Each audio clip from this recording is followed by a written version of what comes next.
गोपियां बोली नंद रानी कन्हैया जबर भयो रे और मेरी मटकी उलट के पलट गयो रे। मैया यहाँ को तो छोटो समझे तो कुछ देखने में छोटो लगे जे छोटो नहीं है। कन्हैया को डर लगने लगो ना जाने जो गोपियां कहाँ मैया बोली एक बार बताओ कहाँ कर दियो ऐसो तुम्हारे घर मेरे लाला ने तो सबकी सब मिलके सुबह सुबह मेरे घर आएगी लाला की शिकायत करने की कल।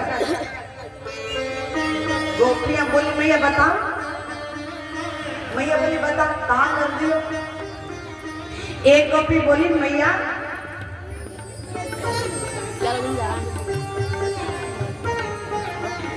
बोली बोली सियावर रामचंद्र भगवान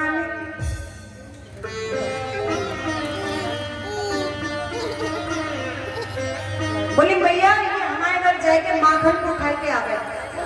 तो मैया बोली एक बात बता तेरो 100 ग्राम 200 ग्राम 250 ग्राम आधा किलो 1 किलो कितनों खा ली जाने माखन कितनों से यहाँ पे पेट है कितनों खा ली देख बुलानो मत दे तेरी मटकी लगी है ना ले जा 9 लाख तो गाय थी तो माखन थोड़ी कम होता होगा।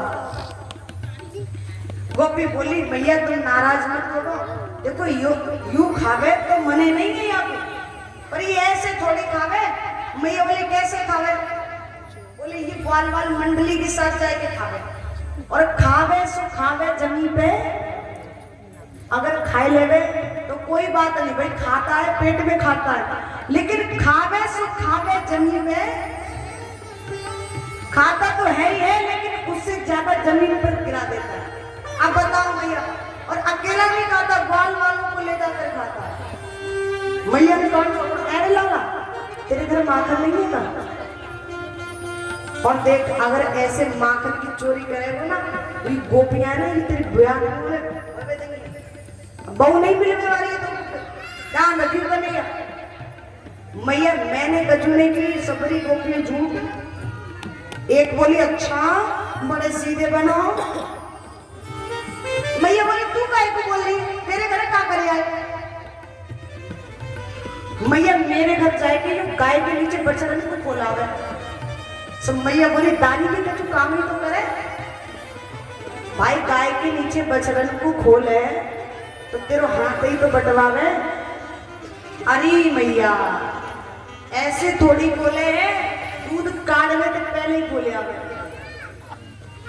दूध ना काढ़वे थे तो बात से पहले ही खोले आवे। मैया बोली अच्छा मैया बोली एक काम किया करो अगर तुम्हारे घर जाएगी जो माखन की चोरी करे तो अपनी अपनी मटकिन्ने कच्ची कहीं ऊपर बांध दिया करो ऊपर रख दिया करो ऊंचे से पे लाला तो उतना सुबह पहुंचा नहीं है ना। तो एक बोली मैया हमने जीव काम करके देख लियो बड़ी ऊंचे पे पीपल के पेड़ पे मटकी बांध के देख लिया। तुम्हारा लाला इतना चतुर है ना जाने कहां से गयो बाल बाल मंडली के साथ और जाके कई हाथ लंबो बांस लेके आए नीचे से मटकी में मारो मटकी नीचे से फूट गई फिर बारी बारी से सबन ने माखन खाया। मैया बोली इतना ऊंट भी है गए जो हाँ मैया। एक बोली मैया तो बताओ या किस उधम कैसे कैसे उधम करे हमारे घर जाके। मैया बोली जब सबरी बता रही तू बता दे। एक गोपी बोली मैया एक दिन मैंने जाने की लाओ आज थोड़ा सा खाली हूँ सामान भी सब है तो मैंने जाने ला आज एक काम करूँ सत्यनारायण भगवान की कथा कर दूं। तो मैंने पंडित जी बुलाए मैंने कहा पंडित जी हम सत्यनारायण भगवान की कथा कराएंगे। पंडित जी ने ठीक है तैयारियां कर लो सब। तो मैंने पूरी बनाई कचौड़ी बनाई बाल भोग बनाए प्रसादी में अनेकों प्रकार से पकवान बनाए। अब पकवान बनाने के बाद मैंने सुंदर से ठाकुर जी महाराज को सत्यनारायण प्रभु को चौकी लगाई आसन दियो। भगवान आएंगे पंडित जी लेकर आते ना साथ में सो ना जाने तुम्हारा लाला कहां से पहुंच गए और जाके बोलो क्यों भाभी जी आज बड़े अच्छे अच्छे पकवान बना रही है क्या बात है कहाँ है आज मेरे घर।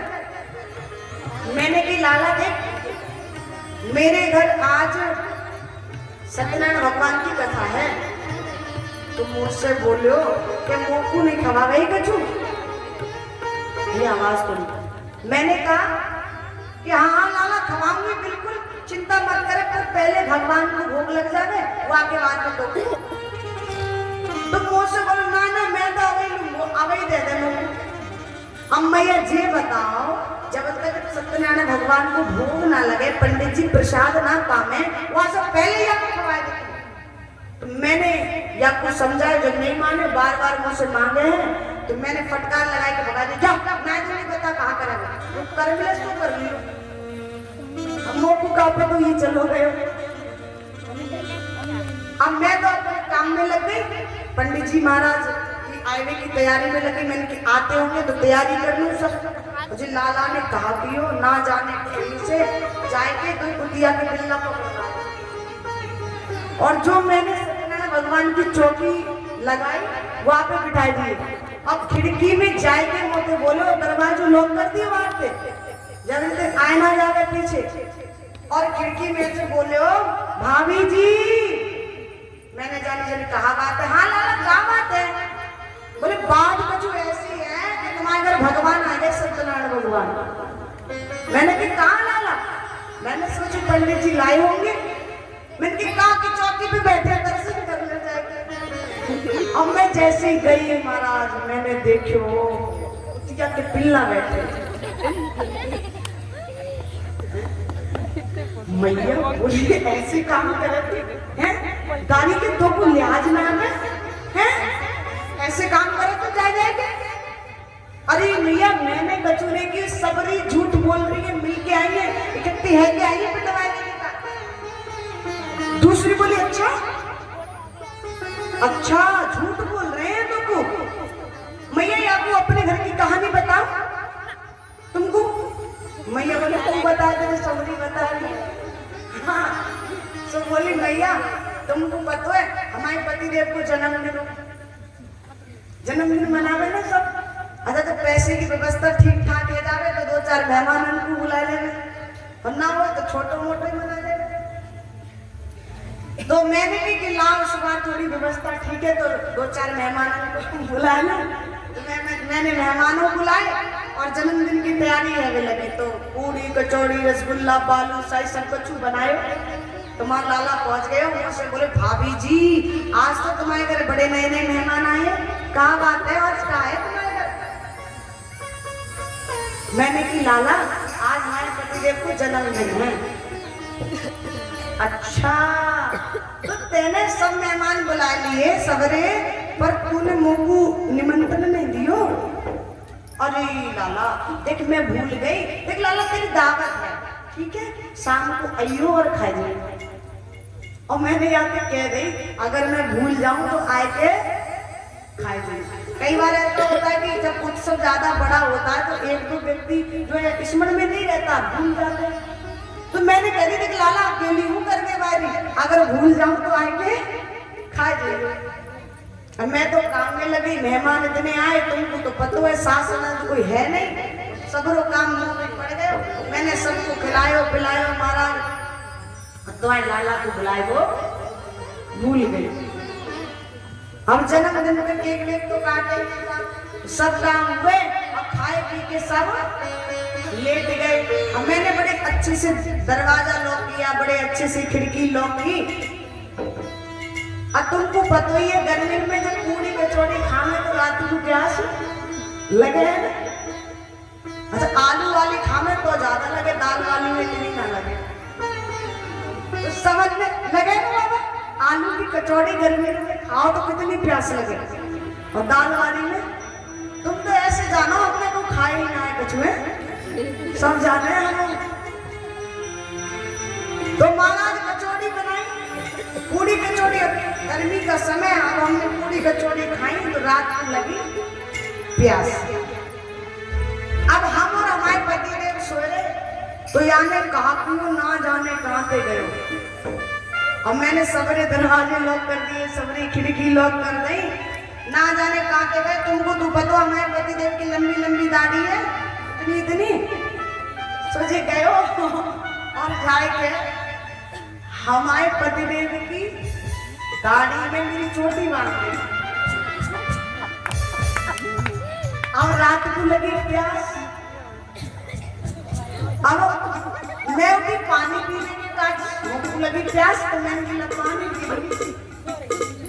अब मैं पानी पीने के काज उठी तो मेरे पतिदेव की दाढ़ी खींचने लगी और पतिदेव बोले कहाँ कर रही है, कहाँ कर रही है। अब जब पतिदेव हटे तो मेरी चोटी खींचने लगी। मैंने कहा कहाँ कर रहे हो, कहाँ कर रहे हो। ऐसी खींचातानी रही, वो तो अपनी ओर खींचे और मैं अपनी ओर खींचू। और ऐसो खींचाताओं में महाराज ऐसो भयो कि मेरे पतिदेव की सब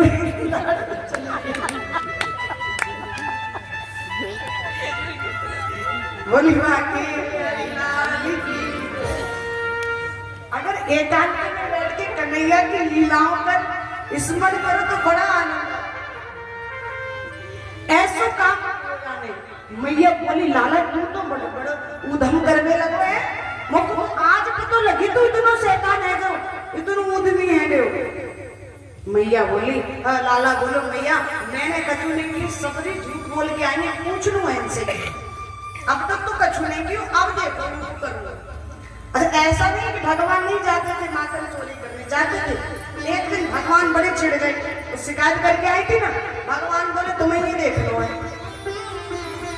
सो कन्हैया ग्वाल वाल मंडली के साथ एक गोपी के घर पहुंच गए माखन चोरी के लिए। तो गोपी बोली रोजाना आ रहे हैं और या कि मैया माने ना है कि मेरे लाला छोटो है, माखन कहाँ चोरी कर पावे।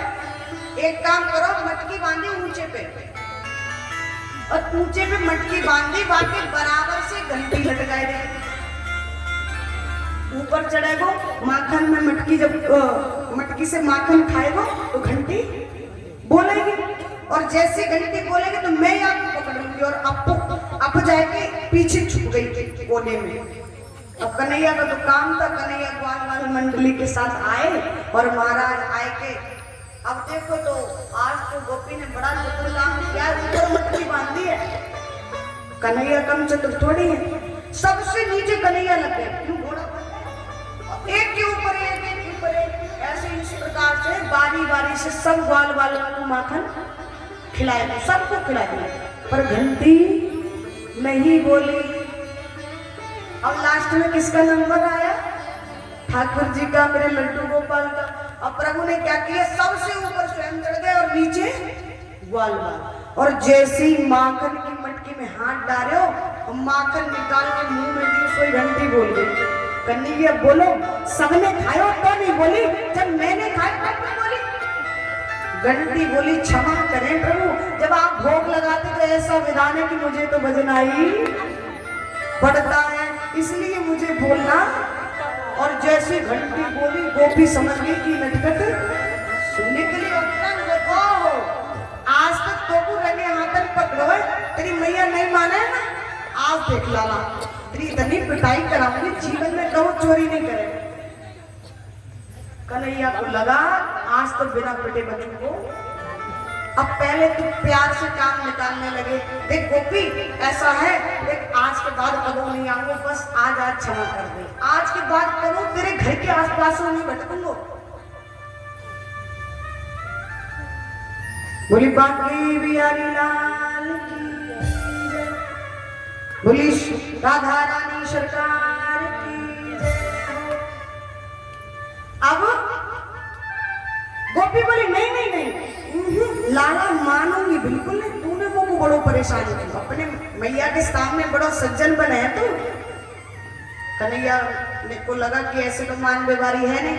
कन्हैया बोले एक बात बताओ, जानबूझ के नहीं आए हो तेरे घर चोरी कर बैठे, दो कैसे आए रहे हो? मेरे घर की किवाड़ है और तेरे घर की एक जैसी है, तो दो कैसे घुस गए? अच्छा लाला जब धोखे से आए तो जब ऊपर मटकी में कहा कर रहे?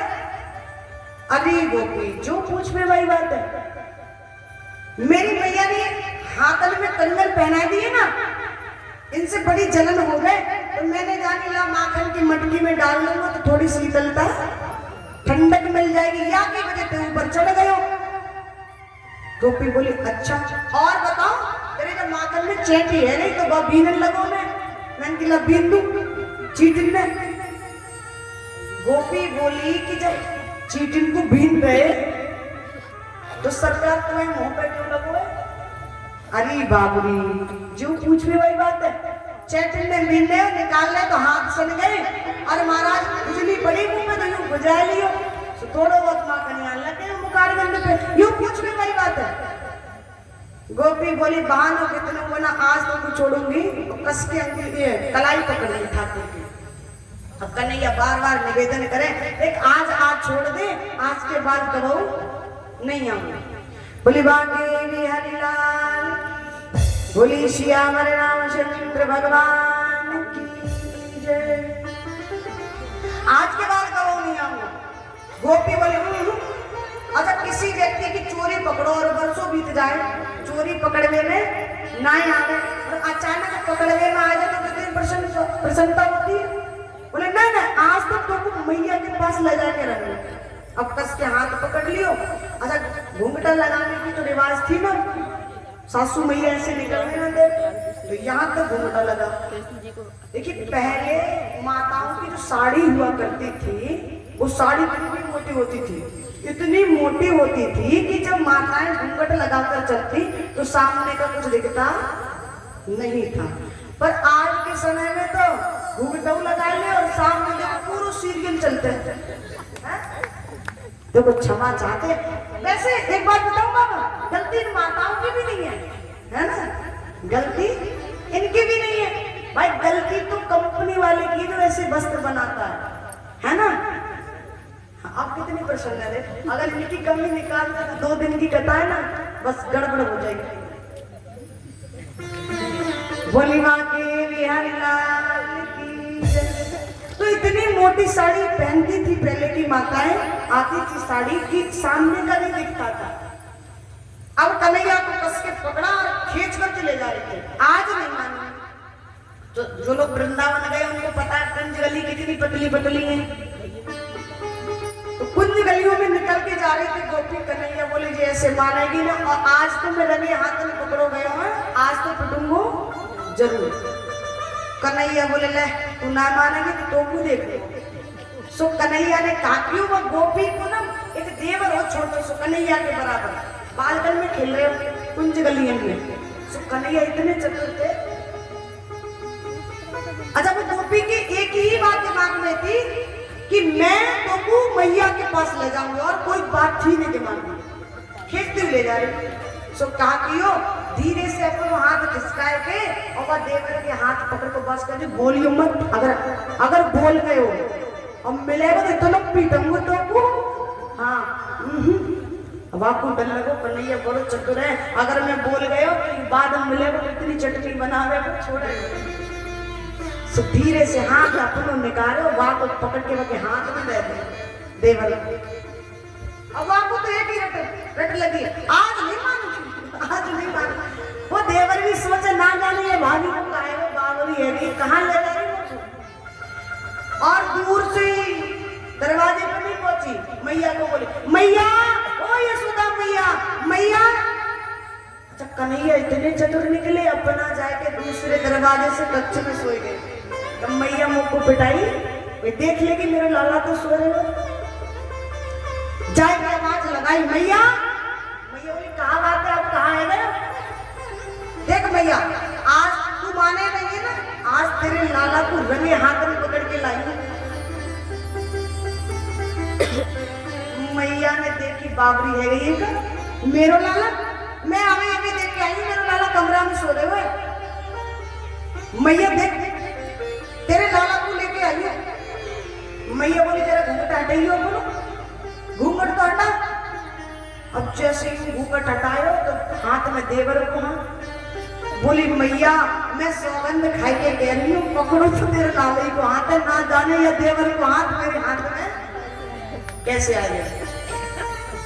अंदर कन्हैया सब सुन रहे थे निकल के आए और बोले देख आज के बाद यदि मैया से शिकायत करने का प्रयास भी किया ना तो समझ लेना आज तो तेरे हाथ में तेरे देवर को हाथ दियो कल को तेरे हाथ में तेरे खसम को हाथ पकड़ा है।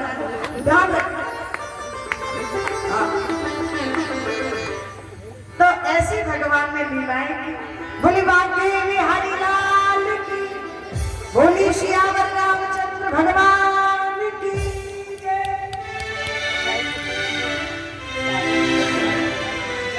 इस प्रकार से भगवान ने ब्रज में रह करके अनेकों प्रकार से लीलाएं की। एक दिन भगवान ब्रह्मांड घाट पर गए, भगवान ने माटी भी खाई। स्वामी सुखदेव जी महाराज कहते हैं, राजा परीक्षित, मैया यशोदा क्या करती थी, लाला को शाम को नहलाती थी, धुलाती थी, आंखों में काजल डालती थी और रात्रि को सुला देती थी। सुबह में जब कन्हैया उठते थे तो ऐसे उठते थे मानो ऐसे करते हुए, लगता था साक्षात जगन्नाथ जी चले आ रहे हैं। लेकिन मैया के अंदर की विशेषता थी, जब कन्हैया सुबह में उठते थे बड़ी जल्दी उठते थे और सुबह उठते ही उठते उनको भूख लगती थी। कन्हैया क्या करते थे, माखन मांगते थे। तो मैया के 9 लाख गाय थी। अब आप हिसाब लगा लीजिए कितने नौकर चाकर चलते होंगे। पर मैया अपने लाला को स्वयं अपने हाथों से ही माखन भिगोकर देती थी। अगर मैया चाहती तो स्पेशली तौर पर लाला की सेवा के लिए एक दासी को अलग से लगा लेती, जो पवित्रता से लाला को भोजन माखन इत्यादि दे सकते। पर नहीं, मैया स्वयं अपने आप माखन देती थी। यहाँ मैया ने हमको बताया है कि हम कितने भी धनाढ्य हो जाएं, कितने भी पैसे वाले, कितने भी अमीर हो जाएं, पर घर की माताओं को चाहिए अपने घर का भोजन स्वयं अपने हाथों से ही बनाना। ये नहीं कि काम वाली लगा ली, भोजन वाली अलग, बर्तन साफ करने वाली अलग, पोछा वाली अलग। पहली बात, यदि पता नहीं कौन चढ़ रहा है भैया, हमसे क्षमा करें, 2 दिन और रह गए। बोली राधे रानी सरकार की जय। तो पहली बात ये कि हम स्वयं अपने हाथों से भोजन बनाएंगे तो नहा धो करके पवित्रता से, अच्छा जब पवित्रता से बनाएंगे तो ठाकुर जी का भोग भी लगाएंगे। और ठाकुर जी के उस प्रसाद को अगर हमारे घर की बच्चे, पति और परिवार के सदस्य उस प्रसाद को पाएंगे तो उनकी बुद्धि शुद्ध होगी। और नौकरानी की क्या पता, स्नान किया नहीं किया, या उसको तो यहाँ बनाना है, फिर वहां बनाना है, फिर वहां बनाना है, दिन में ना जाने कितनी जगह बनाना है। पर आज की सच्चाई बताओ, आजकल की माता, देखिए आपकी आगे बात नहीं है, बड़ा डर लगता है, हाथ लगाते हैं पहले। आपकी कोई बात नहीं है, मैं केवल कथा की बात बता रही हूँ। आज की माताएं हैं ना, वो पता है क्या करती, सुबह में उठी, शौच क्रिया गई और जाने के बाद अच्छा पाँव पे पानी वो भी नहीं पड़ता, शौच से निकलने के बाद वही लगा होता है ना, बाउस बेसन बोलते हैं, क्या सिंक वगैरह कुछ होता है, उसमें हाथों को धुला, पैरों पे पानी कहाँ से जाएगा, पैर ऊपर उठा के थोड़ी धुलेंगी, है बाथरूम में जाने की सामर्थ्य नहीं साबुन की, है ना। तो बस हाथ इतने धुले और धुलने के बाद बस किचन में प्रवेश कर गए और जाकर के सबसे पहले तो पति देव को चाय बना के दे दी और वहां के बाद में जल्दी से आटो लगायो और परामते तैयार कर दी। और हम जैसे पहुंचे, हमने कह दी, ए भाभी जी आपने स्नान नहीं किया? कहा बताऊं जी लाला जा रहे फतेहगंज पड़ने का, और अगर नहाए धोने में लग जाऊं तो वहां की बस निकल जावे, वहां को परामते तो देनो है ना, या की वजह में जल्दी ऐसे बनाए दे रो, बस लेके चलो। अब एक क्षण मात्र के लिए भी वो ऐसी माताएं विचार नहीं करती। अब विचार लगाइए कि अपवित्र अवस्था में आप भोजन बनाती हैं तो क्या उस भोजन को पाकर के आपके बच्चे की बुद्धि शुद्ध होगी? क्या उसको विद्या आएगी? कदाचित नहीं। पर नहीं, हमको तो करना है जो करना है। हमारे बड़े जो संत हैं वो तो यहाँ तक कहते कि बिना स्नान किए माताओं को झाड़ू भी छूना नहीं चाहिए, बिना स्नान किए झाड़ू को भी हाथ नहीं लगाना चाहिए। पर आजकल तो सब चल रहा है, कोई दिक्कत वाली बात। और अगर कह दी तुमने तो जो चाय मिल रही है वो बंद हो जाए। हाँ? अगर पीनो है तो पी लो। का बताओ कि सुबह सुबह नहा लो तो सब कपड़ा गंदे है जाने, पर दोबारा नहाए वो पड़े। अब कागज की है गली तो का होगा, है ना? बोले बाके बिहारी लाल बोली श्यावर रामचंद्र भगवान। तो मेरे कहने का तात्पर्य यही है कि पवित्रता का विशेष ध्यान रखो।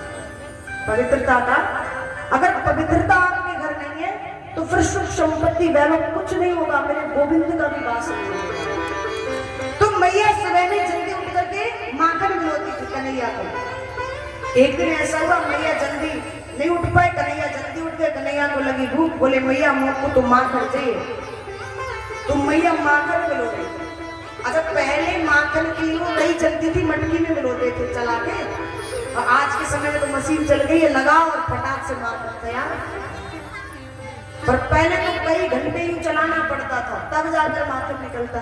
तो मैया बोले देख लाला तनिक देर में तो जा रहे हैं, बस निकलने वालों है, अभी अभी अभी बस थोड़ी देर में दूंगी तो। कन्हैया बोले ना ना मैया मोको अभी चाहिए इसी समय। मैया बोली तो एक काम कर, एक कल को रखो है वो वहां में से थोड़ा निकाल लेगा। ना मैया मैं तो यही मटकी को मां कर लूं। कन्हैया ने कहा कि वो जो रही बोलते थे ना उसको पकड़ लिया, लकड़ी की होती थी। अब उसको पकड़ा तो महाराज चले नहीं तो कैसे माखन निकले। मैया ने जाने की ऐसे तो माने बोले या को थोड़ी बातन में लगाए दो। तो देख लाला एक काम कर, तो वो अगर माखन में दे के देख लाला वो तो सामने चंदा कितना सुंदर लगे, चंदा दे दूं तो। अब कन्हैया की एक दृष्टि चंदा पे गई। सुबह में जब जल्दी उठते चंद्रमा दिखाई देता, चंदा पे जैसे गई बोले अब माखन को भूल गए और बोले मैया में चंदा लूंगा। और अभी इसी समय मैया ने कही थोड़ी देर के लिए रही को छोड़ देगा तो तब तक माखन निकाल लूंगी। तो मैया गई, जाके परात में पानी ले आई और आंगन में रख दी, और उसमें प्रतिबिंब दिखाई देने लगा परछाई। ले ले ले ले चंदा पकड़। अब कन्हैया उस चंदा को पकड़ने का प्रयास करे, चंदा वो तो हाथ में आवे, तो गुस्सा में आए कि सब पानी फेंक दे। अब मैया में चंदा ही नहीं आई। मैया बोली भली हटी, माखन से हटी तो चंदा पे अटक गई। अगर तो माखन ना देके चंदा ना देके और तो कुछ छोटी सी बहू ला दूं तो। हाँ बहू, हाँ कन्हैया। कन्हैया बोले अब माखन भी नहीं चाहिए चंदा भी नहीं, अब तो बहू लो। मैया बोली दारी की जे बता कितनी बड़ी ले लो बहू, कितनी बड़ी ले लो। छोटे से कन्हैया, मैया बोले मैया इतनी बड़ी लाए दे कि मैं गौचारण को जाऊं तो जेब में रख के ले जाऊं। इतनी बड़ी वो लाए दे, मैं गौचारण को जाऊं तो जेब में रख के ले जाऊं। मैया को हंसी आई। मैया बोली हाँ लाला देखो तो बहू लाए के दो। अब कन्हैया बोले ना भैया मुझको बहू चाहिए और अभी इसी समय बहू लाए के। मैया को गुस्सा ना नहीं पता कहा करेगा, जो कर मिले तो वो कर लेगा। कन्हैया बोले ये तो धमकी दे रही है मैया को, हैं? मैया जब मैया ने धमकी दी तो कन्हैया कौन से कम। कन्हैया बोले मैया देख सुन, अगर बहू ना नहीं ना तो ध्यान रखियो मामलो गड़बड़ है जाएगा। अब तो मुझको बहू चाहिए। और भगवान श्री श्याम सुंदर मैया से कहते मैया हो मैया